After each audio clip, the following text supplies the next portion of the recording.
The camera pans across a pristine suburban street where every lawn is perfectly manicured, every mailbox regulation approved, but behind one front door, Karen Whitmore clutches a stack of violation notices like weapons of war, her knuckles white. With righteous fury, she's about to unleash hell on her neighbors in the name of property values and community standards.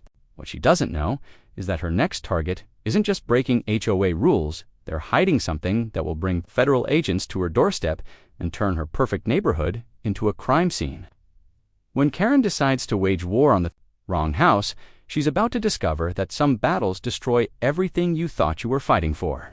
The police sirens in the distance aren't the morning sun cast long shadows across Willowbrook Estates, illuminating a neighborhood so meticulously maintained it looked like a movie set. Every house bore the same approved paint palette, every shrub trimmed to regulation height, every driveway power washed to suburban perfection. This wasn't accident, it was Karen Whitmore's vision made manifest. Karen stood at her kitchen window, coffee mug in hand, conducting her daily surveillance with the precision of a military operation. Her eagle eyes swept from the Henderson house with its slightly overgrown hedge to the Martinez residence, where someone had dared to park their car backwards in the driveway. Each infraction was mentally cataloged, prioritized, and prepared for swift correction. At 53, Karen had transformed herself into the neighborhood's self-appointed guardian angel lord demon. Depending on your perspective, her platinum blonde hair was sprayed into an impenetrable helmet, her makeup applied with the precision of war paint, and her posture radiated the kind of authority that came from 3 years as HOA president and a lifetime of believing she knew better than everyone else. David, she called to her husband, who was hidden behind the morning paper at the kitchen table. The Johnsons' garbage cans are still visible from the street. It's past 7 a.m. David Whitmore, a soft-spoken insurance adjuster who had learned long ago that resistance was futile, merely grunted in acknowledgement. He'd married Karen 25 years ago when her attention to detail had seemed charming rather than pathological. Now, watching her wage war on their neighbors' minor infractions had become his personal purgatory. Karen's phone buzzed with a text from her lieutenant, Beverly Chen, who lived 2 streets over and shared Karen's passion for enforcing the Willowbrook Estates Community Standards Manual, all 47 pages of it. Emergency meeting today. Beverly's message read, "The new people in 1247 Maple Street are causing problems." Karen's grip tightened on her coffee mug. House 1247 had been a source of frustration since the new owners moved in 6 months ago. The Ramirez family, Lena Miguel, and their teenage daughter Sophia had seemed pleasant enough during the mandatory welcome visit Karen had conducted, but pleasant wasn't the same as compliant. The violations had started small. A garden gnome that violated the no decorative lawn ornaments clause. Christmas lights that stayed up until January 3rd, 2 days past the approved removal date. Dog that barked after the 9 p.m. noise ordinance kicked in. Each infraction had been met with a formal notice, delivered personally by Karen with the solemnity of a court summons. But this morning, Karen had spotted something that made her blood boil. Construction equipment parked in the Ramirez driveway without the proper permits. "I'm going out," Karen announced, slipping on her power-walking shoes and grabbing her leather portfolio filled with violation forms, cameras, and copies of the Community Standards Manual. The walk to Maple Street took exactly 4 minutes. 37 seconds Karen had timed it. She approached 1247 with the measured pace of a prosecutor approaching the witness stand. The house itself was nothing special, a modest 2-story colonial with beige siding and brown shutters. Well within the approved color scheme, but in the driveway sat a small excavator and a pile of construction materials that made Karen's left eye twitch. She pulled out her phone and began documenting everything. Photos of the equipment, the permitless construction materials, the slightly overgrown patch of grass near the sidewalk that definitely exceeded the maximum 4-inch height requirement. This was going to be a good day. The front door opened before Karen could ring the bell. Alina Ramirez emerged, a woman in her early 40s with tired eyes and calloused hands that spoke of long hours and hard work. She wore scrubs curtain vaguely. Recalled her mentioning something about working at the hospital during their initial meeting. "Mrs. Whitmore," Alina said, her voice carrying a forced politeness. "How can I help you?" Karen straightened her shoulders and adopted her most official tone. "Mrs. Ramirez, I'm here in my capacity as HOA president regarding several violations of our community standards. First, this construction equipment in your driveway violates Section 12.3 of our governing documents, which requires all modifications to be approved by the Architectural Review Committee. Elena's face flushed. Mrs. Whitmore, I submitted the paperwork for our basement renovation 3 weeks ago. I followed all the procedures. I have no record of any approved permits for this address, Karen replied, consulting her tablet with theatrical precision. Furthermore, your lawn exceeds the maximum height requirement in several areas, and I've documented at least 3 instances of your dog barking after 9 p.m. this month. My dog barely barks at all, Elena protested, and the grass we've had the sprinkler system broken for 2 weeks. My husband's been working double shifts to afford the repairs. Karen's expression didn't soften. If anything, the mention of financial difficulties seemed to strengthen her resolve. Mrs. Ramirez, personal circumstances don't excuse violations of our community standards. These rules exist to protect everyone's property values. Look, Elena said, her voice strained with exhaustion. I work 16-hour shifts at the hospital. My husband works construction. We're doing our best to maintain our home and follow your rules, but we're not perfect. The community standards apply to everyone equally, Karen replied, pulling out a violation notice she'd pre-filled that morning. You have 72 hours to remove this equipment and address the lawn issues, or the HOA will be forced to take further action. Elena stared at the notice, her hands trembling slightly. Further action, fines, liens, and ultimately legal action if necessary. The HOA has a responsibility to all residents to maintain our community's standards. As Elena read the notice, Karen felt a familiar surge of satisfaction. This was why she'd run for HOA president, to bring order to chaos. To protect the investment every homeowner had made in their slice of suburban paradise. The fact that people like Elena Ramirez seemed to view her as some kind of villain only proved they didn't understand the bigger picture. Mrs. Whitmore, Elena said quietly, we submitted that permit application. I have the certified mail receipt. Karen's confidence wavered for just a moment. I'll review our records again, but regardless, the equipment needs to be removed immediately. The contractor is coming back tomorrow morning to finish the foundation work. If we stop now, we'll have to pay them again to come back later. And we can't afford. That's not my problem, Karen interrupted. Rules are rules, Mrs. Ramirez. If you can't afford to follow them properly, perhaps you should have considered that before moving to Willowbrook Estates. The words hung in the air like a slap. Elena's face went pale, then flushed with anger. Excuse me, I'm simply stating the facts. This is a premium community with premium standards.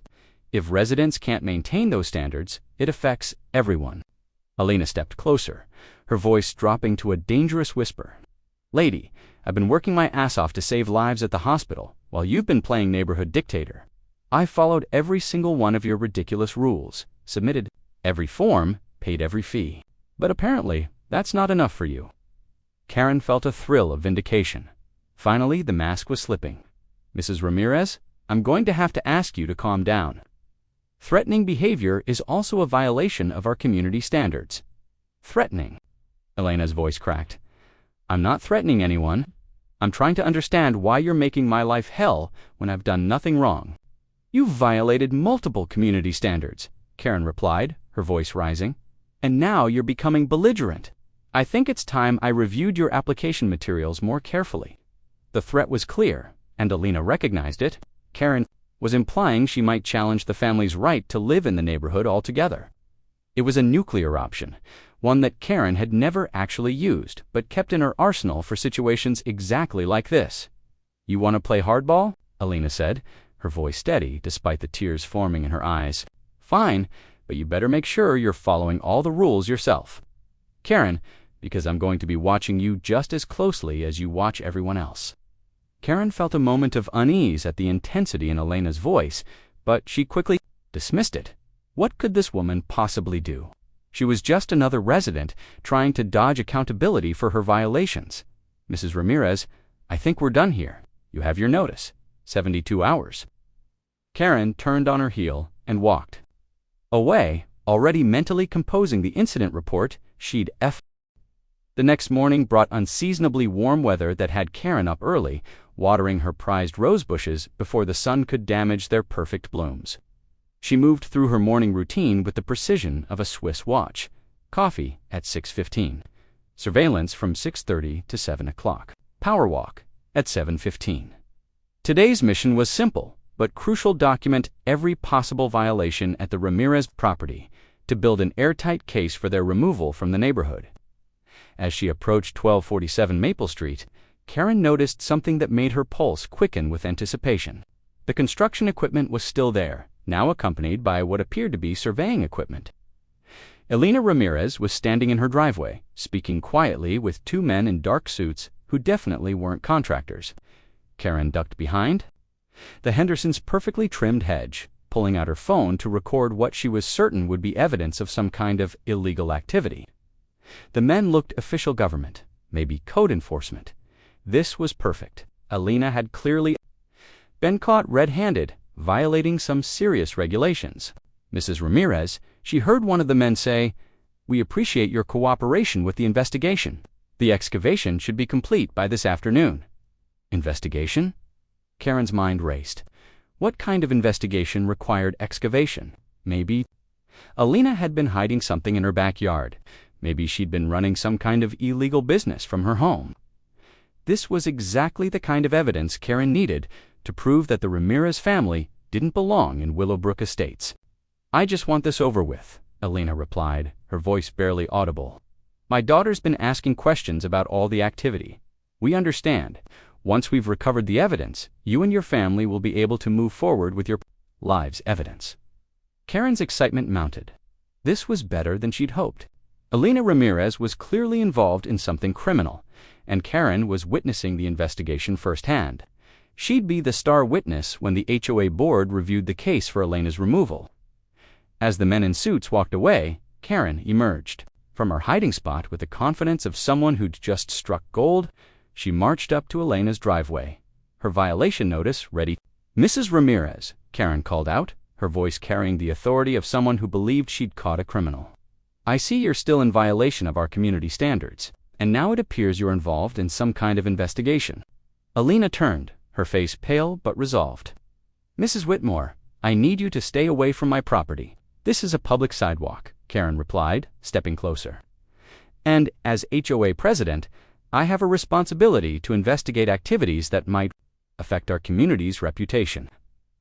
"You have no idea what you're talking about," Elena said, her voice tight with stress. "Please, just leave us alone." Karen pulled out her phone and began taking pictures of the equipment, the surveying stakes, and Elena's distressed expression. "Mrs. Ramirez, whatever you're involved in, it's clearly affecting property values and community standards. I'm documenting everything for the board." "Stop," Elena said, stepping between Karen and the equipment. "You can't photograph this. I certainly can. This is a matter of public record now, isn't it?" "Government investigations usually are." Elena's composure cracked. "Karen, you don't understand. This isn't about HOA violations. This is about what? What exactly have you been hiding in your backyard that requires excavation?" Elena stared at her for a long moment, then seemed to come to a decision. "Come with me," she said quietly. "There's something you need to see." Karen followed Elena to the backyard, her excitement building. This was it, the smoking gun that would end Elena's residency in Willowbrook Estates once and for all. The backyard was a mess of excavation equipment and marked-off areas. Several holes had been dug near the back fence, and Karen could see what appeared to be evidence bags and photography equipment scattered around the scene. "Mrs. Ramirez, what exactly they found bodies, Karen?" Elena said quietly. "3 women. They've been buried back here for over 2 years.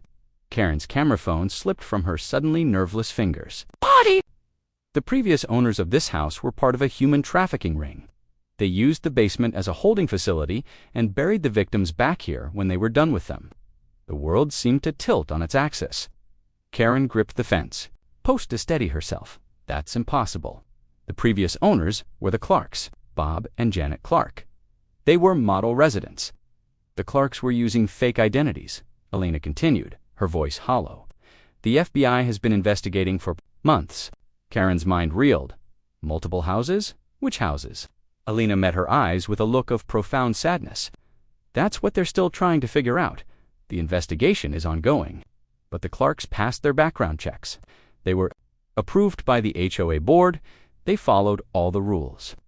Karen, do you remember who recommended the Clarks for membership? Who vouched for them during the application process? Karen's blood turned to ice. She remembered. Bob Clark had been introduced to the community through one of her business partnerships, a local property management company that had been helping the HOA find qualified residents and had been contributing to the Community Improvement Fund.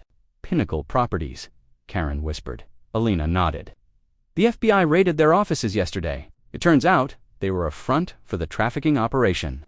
They've been placing criminals in upscale neighborhoods across Virginia, using the properties. As part of their network, Karen felt like she was drowning.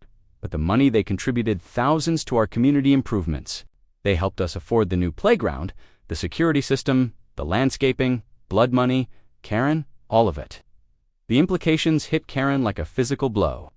Every project she'd been proud of, every improvement she'd championed, every enhancement that had made Willowbrook Estates the envy of neighboring communities, all of it had been funded by human trafficking.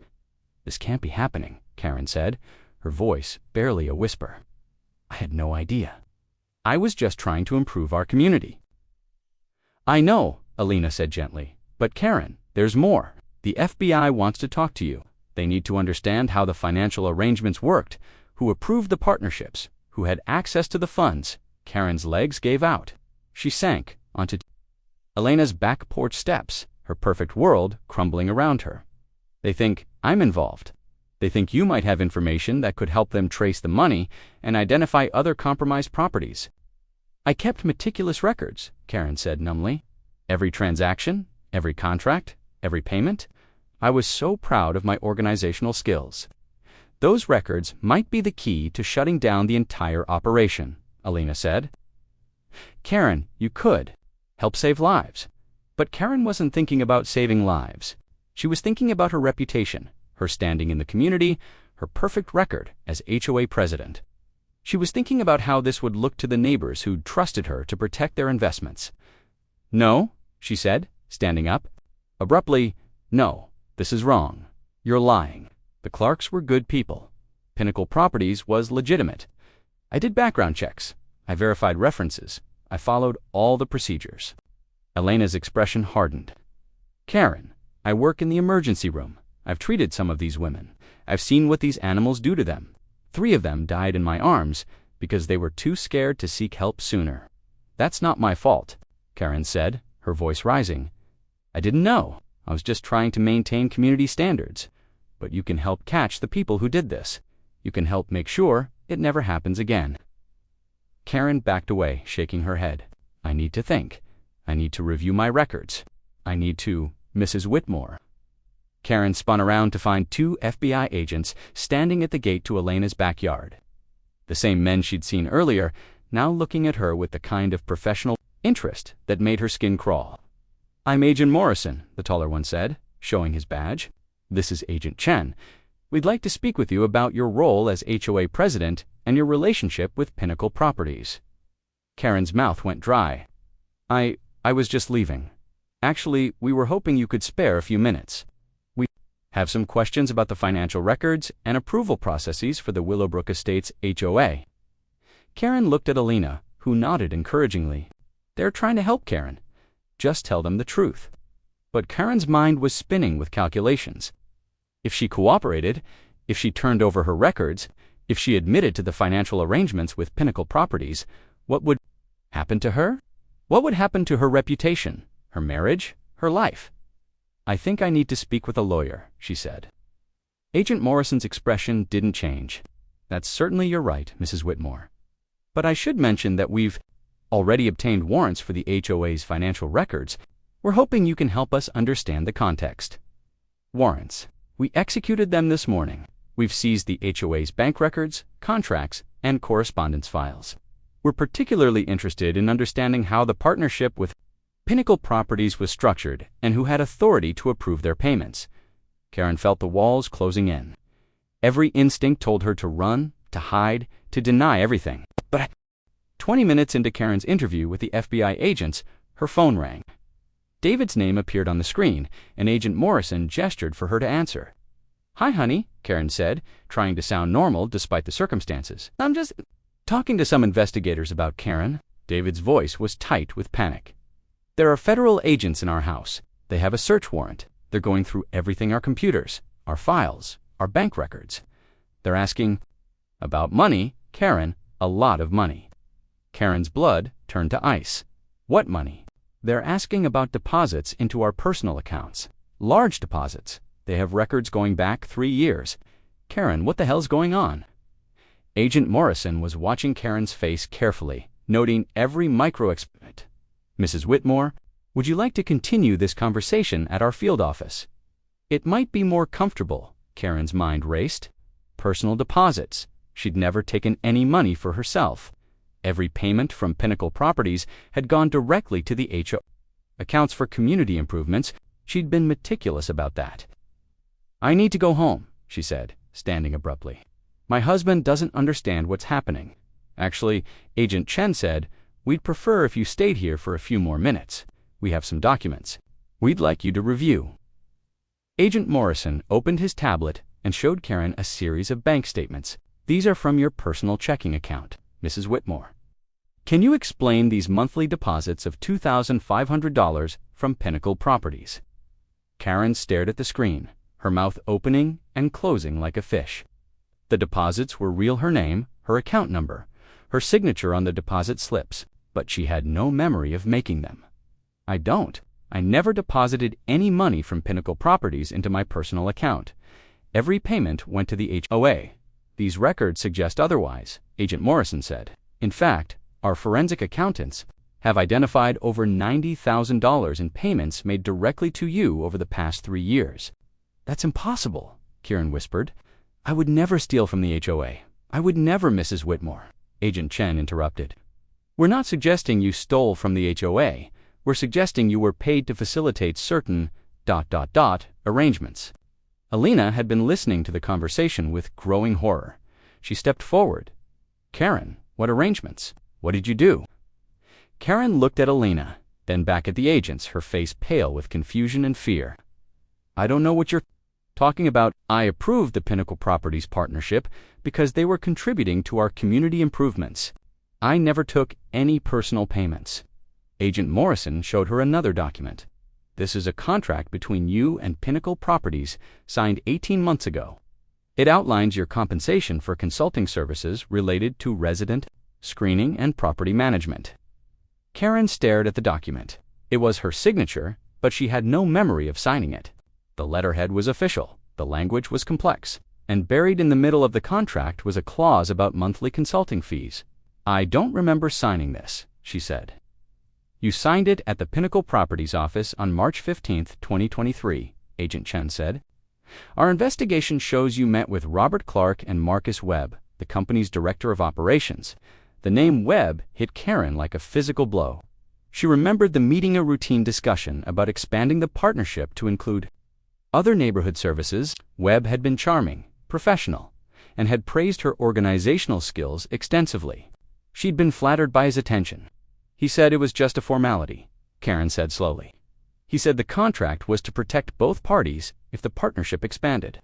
I thought it was standard business practice." "Did you read the contract before you signed it?" Agent Morrison asked. Karen's silence was answer enough. "Mrs. Whitmore, this contract specified that you would receive monthly payments in exchange for streamlining the application process for Pinnacle Properties clients. It also included a clause about maintaining discretion regarding the source of community improvement funding." "I was maintaining discretion," Karen said desperately. "I never told anyone where the money came from because I thought it would create jealousy. Other neighborhoods don't have partnerships like ours." "Like yours," Agent Chen repeated. "Mrs. Whitmore, you were the only HOA president in the region with this type of arrangement.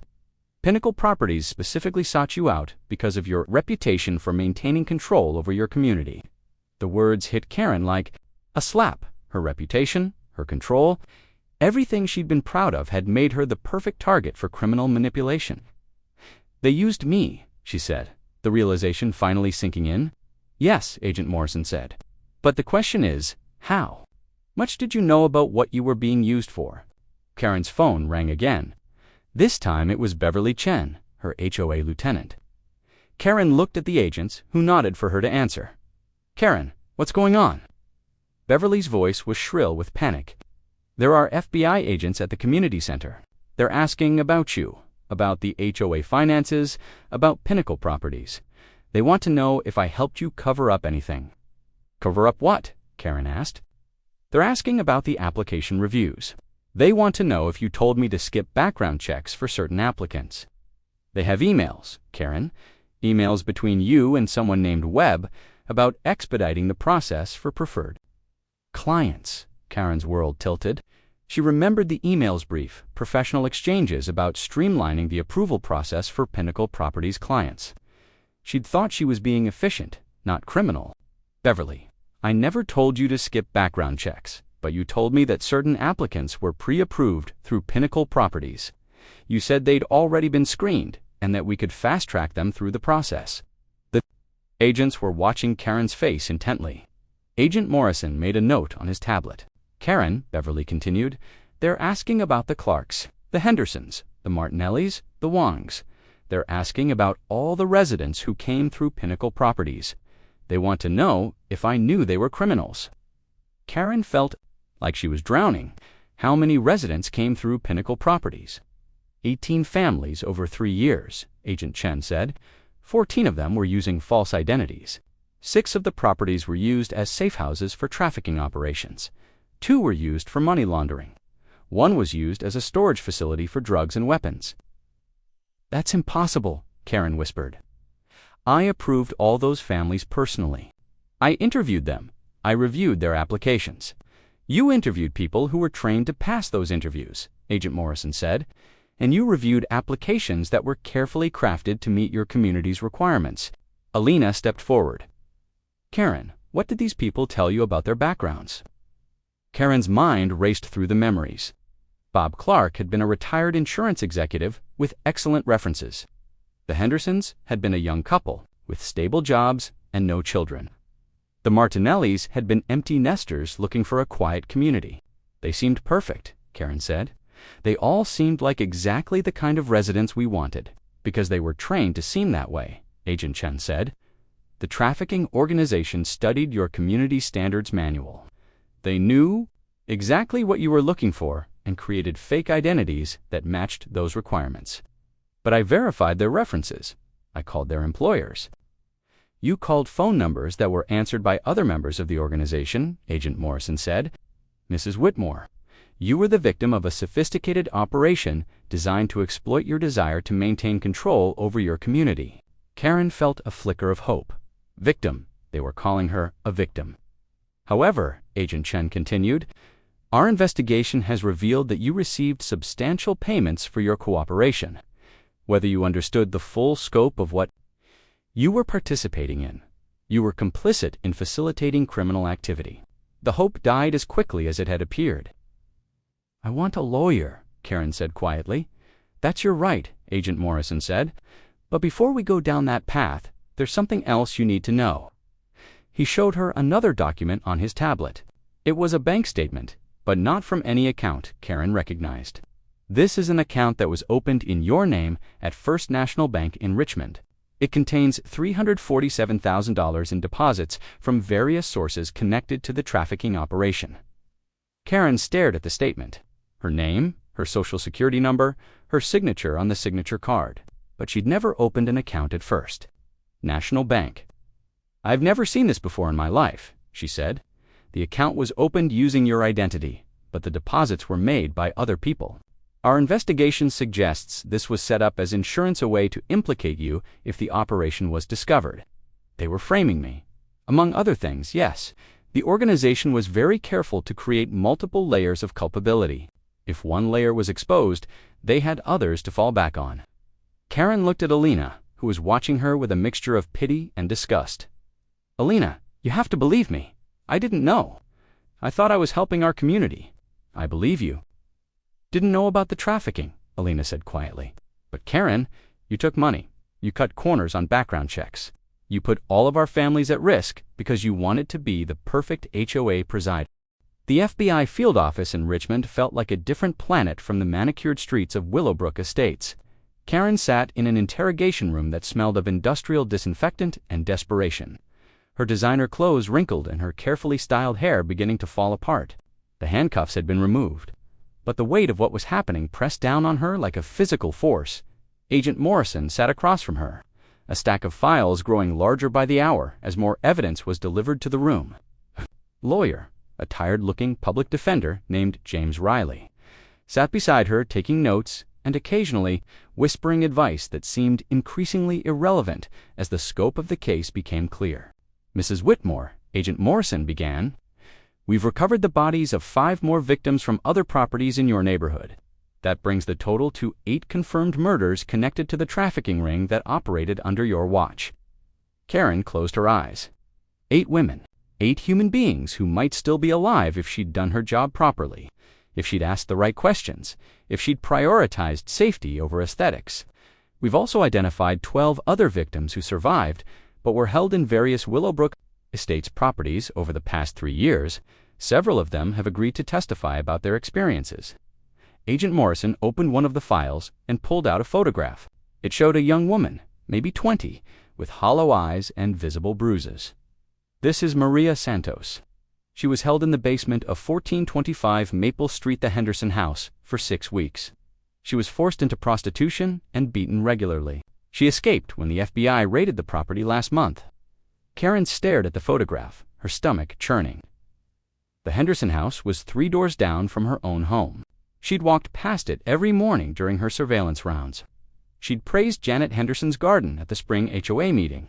"Maria wants to know," Agent Morrison continued, "how someone in your position could have missed the signs. How you could have approved a family with completely fabricated backgrounds for residents in your community." "I told you," Karen said weakly. "I thought their paperwork was legitimate. Pinnacle Properties said they'd been pre-screened. But you never independently verified their claims," Agent Chen said, entering the room with another file. "You never contacted their supposed employers directly. You never ran background checks through law enforcement databases. You accepted everything at face value because it was convenient." Karen's lawyer leaned forward. "My client was the victim of an elaborate deception. Your client," Agent Chen interrupted, "received nearly $100,000 in payments over 3 years for facilitating that deception. She may have been manipulated, but she wasn't innocent." Agent Morrison pulled out another photograph.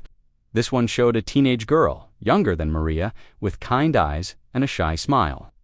"This is Carmen Rodriguez, 16 years old. She was murdered in the Clark house and buried in the backyard where we found her yesterday." Karen felt bile rise in her throat. "Stop, please. Carmen was trying to escape when Bob Clark caught her. He beat her to death with a baseball bat rather than risk her talking to the police." "I said stop. She had your community standards manual in her possession when she died," Agent Morrison continued relentlessly. "She'd been studying it, trying to understand the rules of the neighborhood where she was being held prisoner. She thought if she could prove she belonged there, maybe someone would help her." Karen doubled over, retching into the wastebasket beside her chair. The lawyer put a protective hand on her shoulder, but she shrugged him off. "Mrs. Whitmore," Agent Chen said, her voice softer but no less determined, "these women died because you created a system that prioritized appearances over safety. Your obsession with perfect residence made it impossible for anyone to see what was really happening." Karen wiped her mouth with a tissue, her hands shaking. "How was I supposed to know? They seemed like normal families." "Because you didn't want to know," Agent Morrison said. "Our investigation shows that you received multiple complaints about strange activity in the neighborhood. Residents reported seeing women who looked distressed. There were noise complaints about screaming. Someone even called about seeing a woman trying to escape from the Henderson house." Karen's memory jolted. She remembered the complaints. She remembered dismissing them as neighborhood gossip and interpersonal drama. She remembered being annoyed that people were bothering her with petty concerns when she had important HOA business. To manage, you responded to every complaint by reminding residents about community standards and telling them to mind their own business, Agent Chen said. You actively discouraged people from reporting suspicious activity because it might affect property values. "I was trying to maintain order," Karen whispered. You were maintaining a facade that allowed murderers to operate freely in your community. Agent Morrison replied. The door opened and another agent entered, carrying a laptop. Mrs. Whitmore, we'd like you to look at some security footage. The laptop screen showed grainy black and white video from what appeared to be a parking garage. Karen could see herself walking toward a black sedan where a man was waiting. The timestamp showed a date from 6 months ago. This is you meeting with Marcus Webb at a parking garage in downtown Richmond, the agent said. Can you tell us what you discussed? Karen stared at the screen. She remembered the meeting Webb had said he needed to discuss some confidential matters about expanding their partnership. He'd insisted on meeting somewhere private to avoid neighborhood gossip. He wanted to add more families to the program, Karen said. He said they had a waiting list of qualified residents who wanted to move to communities like ours. The agent fast-forwarded the video, showing Webb handing Karen an envelope. What was in the envelope? Cash, Karen admitted. He said it was a bonus for exceeding our placement targets. How much cash? $5,000. And you didn't think it was suspicious that a legitimate property management company was paying you cash bonuses in parking garages? Karen looked at her lawyer, who was shaking his head slightly, but she was beyond caring about legal strategy. The weight of what she'd done was crushing her. I thought I was special, she said quietly. I thought they appreciated my professionalism. Webb told me I was the best HOA president he'd ever worked with. He said other communities were envious of our partnership. Mrs. Whitmore, Agent Morrison, said Webb wasn't a property manager. He was a mid-level operative in a human trafficking organization that spans 5 states. He was using you to provide safe houses for one of the most brutal criminal enterprises on the East Coast. Karen felt something break inside her. All her pride, all her certainty, all her sense of moral superiority crumbled into dust.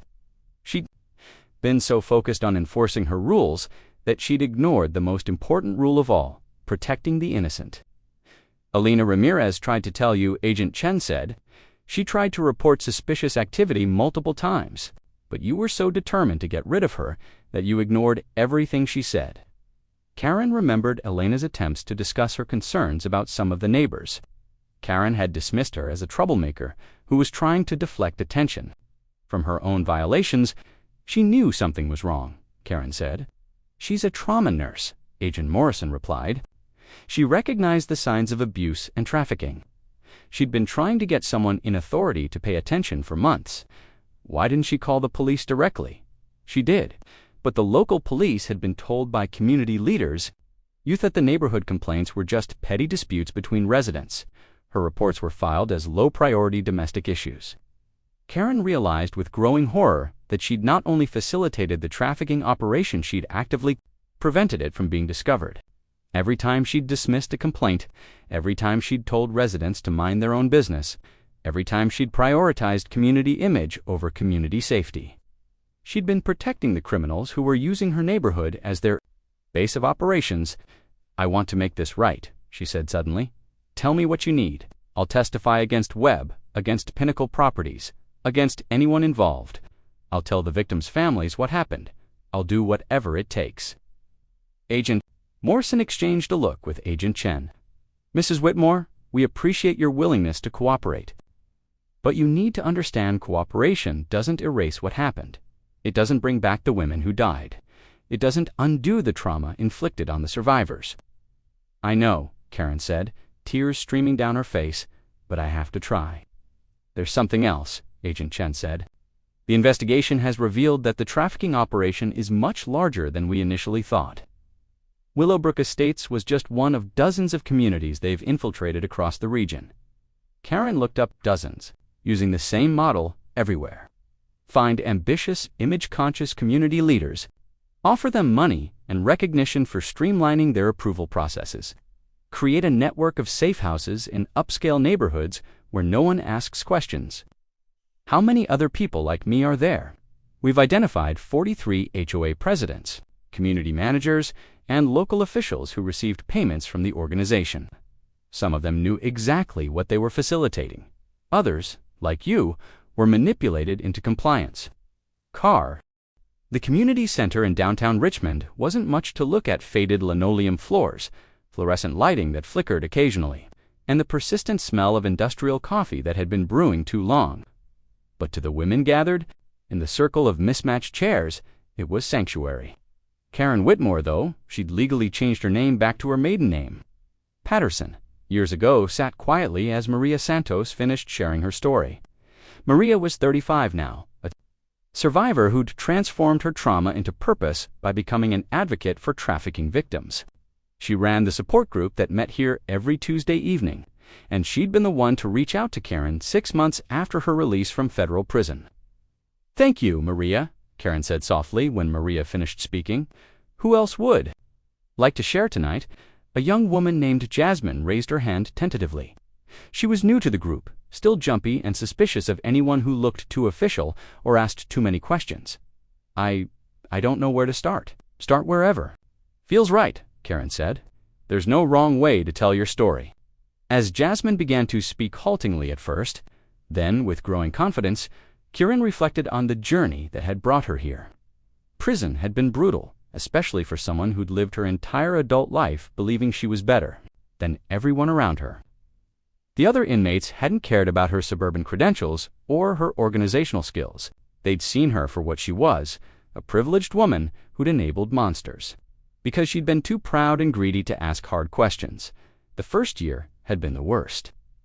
Karen had been attacked twice by women who'd heard about her case and didn't appreciate anyone who'd facilitated violence against women. She'd spent 3 months in solitary confinement for her own protection. With nothing but time to think about the choices that had destroyed so many lives, it was Alina Ramirez who'd saved her, in a way.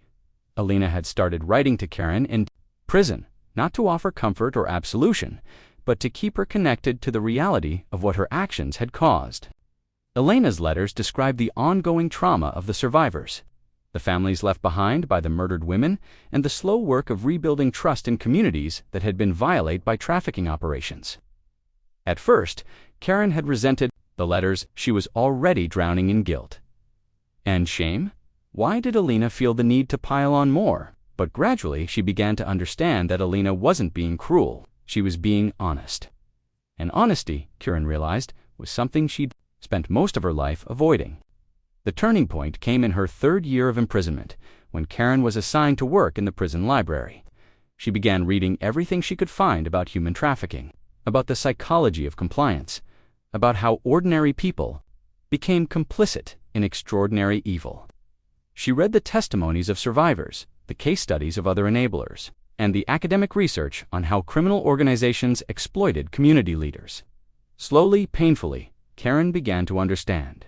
Not just what she'd done, but how she'd become the kind of person who could do it. Her need for control, her obsession with appearances, her willingness to believe flattery over facts, all of it had made her the perfect target for manipulation. But understanding wasn't enough. Elena's letters made that clear. Understanding was just the first step toward accountability. So Karen began writing. She wrote letters to the families of the victims, accepting full responsibility for her role in their deaths. She wrote to survivors, offering not excuses, but acknowledgement of their suffering. She wrote to other HOA presidents and community leaders, warning them about the tactics used by criminal organizations to exploit their pride and ambition. Most of the letters went unanswered. Some recipients sent angry responses, telling her to leave them alone. But a few, including Maria Santos, wrote back, "I appreciate that you're trying to take responsibility," Maria's first letter had said. "But I need you to understand that your guilt doesn't help us. What would help us is if you used your time in prison to become someone who could actually fight for trafficking victims instead of just enabling their abusers." That letter had sparked something in Karen. For the first time since her arrest, she began to think about the future instead of just drowning in regret about the past. She enrolled in every educational program the prison offered. She studied social work, psychology, and victim advocacy. She learned about trauma-informed care, about the legal systems that were supposed to protect vulnerable people, and about the gaps that criminals exploited. She became the prison's expert on trafficking issues, helping other inmates understand how they might have encountered trafficking operations without recognizing them. When Alina visited her in prison during her 8th year of incarceration, Karen had a proposal. "I want to spend the rest of my life fighting trafficking," Karen had said. "Not because I think it will redeem me, nothing can do that, But because it's the only way I can honor the women who died because of my choices, Alina had studied her carefully. What makes you think you're qualified to help victims? You're the person who enabled their abuse. That's exactly what makes me qualified, Karen had replied. I understand how these operations work from the inside. I know how they identify and recruit enablers. I can help communities recognize the warning signs I ignored. Alina had left without making any commitments. But 6 months before Karen's release, Alina sent a letter with an address and a simple message. If you're serious about this, there's work to be done. Now, listening to Jasmine describe her escape from traffickers who'd held her in a house that looked just like the ones in Willowbrook Estates, Karen felt the familiar weight of her responsibility. Every story these women shared reminded her of the cost of her failures, but it also reminded her of why the work mattered. Thank you for sharing, Jasmine, Karen said when the young woman finished. You showed incredible courage, both in escaping and in telling your story. After the group ended, Karen stayed behind to clean up, while Maria locked the building. It was a ritual they'd developed, these quiet moments after the intensity of the meetings, when they could process what they'd heard without having to perform. Strength for the survivors who were still healing. How are you holding up? Maria asked, stacking chairs with the efficiency of someone who'd done this hundreds of times. Some days are harder than others, Karen admitted. Jasmine's story about the house with the perfect lawn and the HOA president who wouldn't listen to complaints could have been Willowbrook Estates. Maria nodded. That's why this work matters. You can't change what happened, but you can help people recognize the warning signs you missed. Karen had been giving presentations to community groups for 2 years now, traveling to HOA meetings and neighborhood associations to warn them about the tactics criminals use to infiltrate residential communities. It was difficult work. Most community leaders didn't want to hear that their desire for control and order could be weaponized against them. But some listened, and occasionally someone in the audience would approach her afterward to report suspicious activity they'd been dismissing as minor rule violations. There's something I need to tell you, Maria said, her voice careful. Alina called earlier. She wanted you to know that they arrested someone today. Karen looked up from the table she was wiping down. Who, Marcus Webb? He's been running operations in North Carolina. When the police raided his properties, they found copies of community standards manuals from dozens of neighborhoods.